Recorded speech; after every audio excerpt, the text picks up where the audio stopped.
Olwalira akakiiko k'ebyokulonda mu ggwanga lwekakomekereza okuwandiisa abo abeegwanyiza okuvuganya ku bifo by'ababaka ba paalamenti okwetooloola eggwanga mu kalulu akagenda okubeerawo omwaka ogujja. Mu disitulikiti y'e Wakiso ebyokwerinda bibadde binywezeddwa okusobola okutangira emivuyo egibadde giyinza okubeerawo era ng'abeegwanyiza okuvuganya mu kalulu babukeereza nkokola okusobola okwewandiisa. Okwawukanako n'olunaku olw'eggulo abazze okwewandiisa olunaku olwaleero buli omu ajjidde mu sitayiro yiye nga Kayanja Moses yeegwanyiza ekifo ky'omubaka wa Kyaddondo East azze n'enkota y'ettooke ku mutwe ng'agamba nti ke kabonero ke era nga yazze kukiikirira balimi.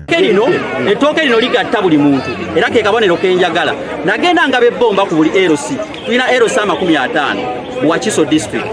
Naye nagabako ebbomba. Kakati abantu mbadde nzija ne banga mwana waffe genda n'ettooke lino eri balibeera akabonero kye tuba tukuwaddemu kubanga naffe twalima gegana amakungula. So nzize njagala ettooke lino libeere nga ke kabonero ak'abaana Kyaddondo East.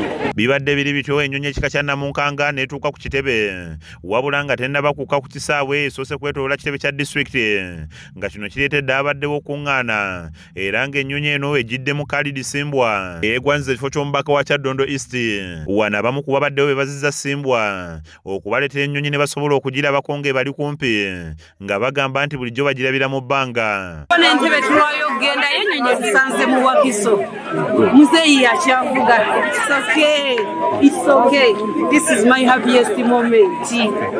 Sente alina already akalutu mwakaki katuwa abawansi nabo bagendeyo ne lwaki baagala kubeerayo balina sente baagala kubeera mu parliament kiki baagalayo maana etukoya abantu abalina sente ng'amaze okusunsulibwa. Khalid Simbwa ayogedde ekimwaliriza okujjira mu nnyonyi olunaku olwaleero ng'ategeeza nti kinakikoze okulaga bannayuganda nti buli kimu kisoboka. Tubategeere nti buli kimu kisoboka. N'ennyonyi zisoboka.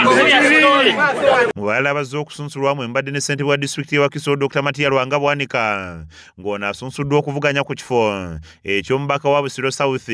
Bwanika ategeeza nti ekimu ku bimwaliriza okuvuganya ku kifo kino kwe kulwanirira amateeka wamu n'okulaba nga gavumenti z'ebitundu zongera okufiibwako. Kulaba okubeera wano nga mmala obudde n'okulabira constituency omunana ng'abantu embeera yaabwe eyongera kuba mbi. Nzizeeyo ewaffe gye nsibuka gye nzaalibwa gye nsula ewali n'ebijja by'abajjajjange nsobole okuteekawo enjawulo nga ŋŋenda okukaayana kubanga mbagambye okwogereza kulemye nga ndi mu local government neetaaga kukaayana mu njogera yakakati bakuyita kukuba mmeeza. Mu Busiro ey'omumambuka embiranye eri wakati wa Tebandeke John Bosco wamu ne Ssemaganda Ronald owa Nuupu era ng'olumaze okusunsulibwa bano boogedde bagenda okukolera ekitundu kyabwe singa banaawangula akalulu. Bulumi bw'abantu manyi ne wentandikira kubanga eggombola yetuuse obuweereza ku muntu wa wansi. Bwe mbadde ssentebe wabaddewo okusoomooza kyova olaba njagala ntuuse eddoboozi ly'Abannabusiro North mu Parliament. Neetinze era nga bigenda okukola Abannabusiro biyitirivu nnyo naddala ensonga ezisinga okubasoomooza ng'ensonga bwe ziri mu ggwanga ezitali ntereevu ezitateredde naye Busiro bwe kiri. Amasomero temuli basomesa, amalwaliro temuli ddagala, enguudo mbi. Meeya wa Tawuni Kanso y'Ekyengera Mathias Mulumba wa Lukagga naye asunsuddwa olunaku olwaliro okusobola okuvuganya ku kifo ky'omubaka wa Busiro East era ng'ono asekeredde abadde babijweteka nga bw'atalina buyigirize bwetaagisa okuvuganya ku kifo kino. Bigambo bingi mbadde mubiwulira nga mubiwulira oli ne boogera biri tosaanidde tewasoma tewakola ki. Nze omusajja ndi ku St. Lawrence University nkola BAPA oba Bachelor of Public Administration and Management ndi ku 3rd year semester 1 era very soon ngenda kubeera nga nkola ki nga ntikkirwa. Abalala abasunsuddwa kubaddeko omubaka wa Kyaddondo East Muwaddanku Nnyingi ng'ono ayagala kuddamu kulondebwa ku kifo kino Tom Muwonge wamu n'abalala era nga bano boogedde ekibawaliriza okwesimbawo ne balambulwa ku bye bagenda okukolera abalonzi singa bawangula akalulu.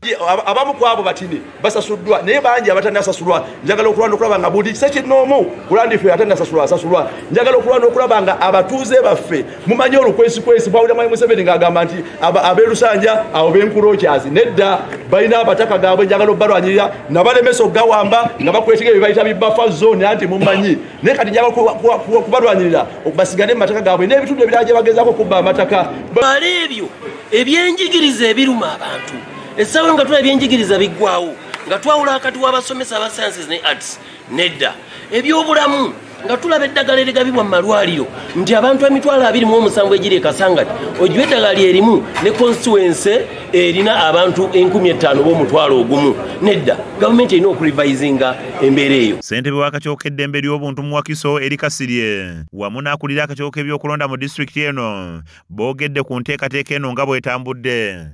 Nga gavumenti egenze ng'ewuliriza bye tubadde twogera ng'abalwanyizi b'eddembe ly'obuntu era nga tulaba waliwo enjawulo okusinziira ku kyalabikira mu kamyufu n'ekiriwo kati olwaleero. So twagala okusaba tulabe nti nno enjawulo eno yeeyongera mu maaso, twagala okulaba ng'emirembe gye tulabawo essaawa eno gyeyongera mu maaso era tutunudde n'eriiso George okulaba ddala nga ebintu byonna bitambula bulungi. Kizza Peter yakusakidde emboozi eno ku Rakes TV Agaleero.